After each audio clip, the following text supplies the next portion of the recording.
Listen, I want to tell you something. When you give the good news to somebody, you know, the gospel, or you speak positive in somebody's life, and they listening to you, your job is not to keep picking on them, meaning after you spoke to that individual, and after you planted the seed, you told them about God, you told them and spoke life into them, and you gave them positive, you know what I'm saying, you spoke life, you gave them positive things, right? You told them, you know, you uplifted their spirit, right? And you also talked about God and what God can do and how God changed your life and all that. And they listened to you, right? They were listening to you and all that. What I'm trying to say is that person you spoke to, right?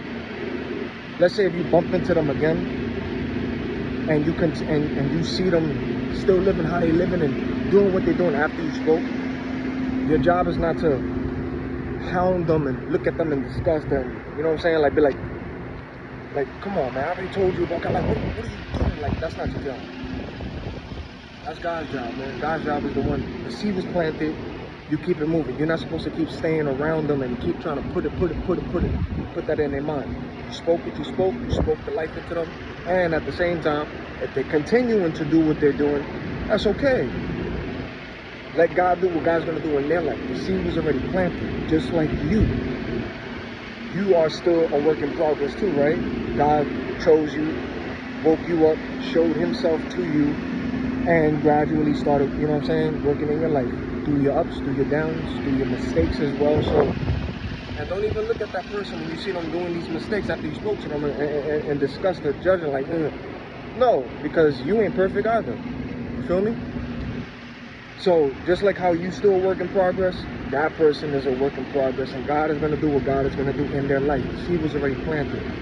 So just keep it moving and go to the next. Another thing I want to say is, let's say you decide to talk to somebody, right?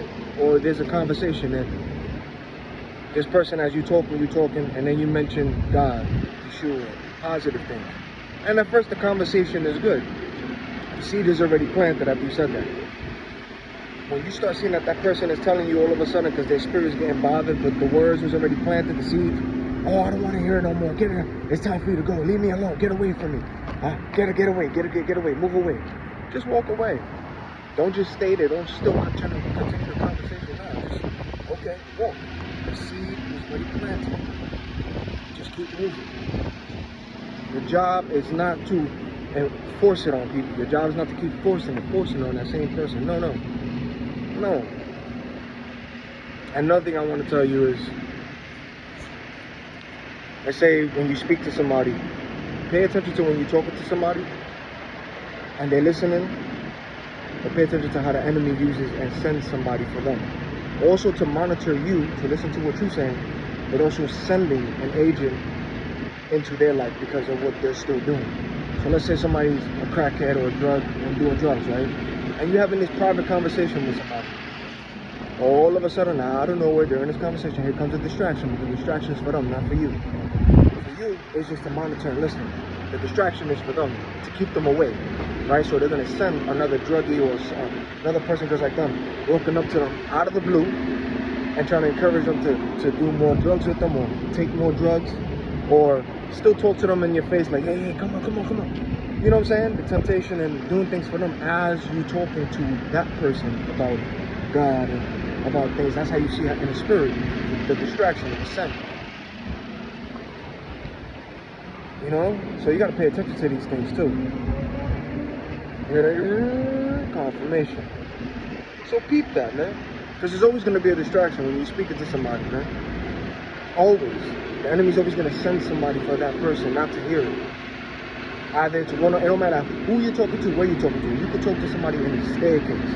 It's just you and that person. All of a sudden, here comes somebody coming up the stairs or coming through the staircase, right on cue, right on timing. That's the monitoring spirit, to just listen and acting like they got to guess something, and then they talking to the person that you're talking to, and then they're looking around and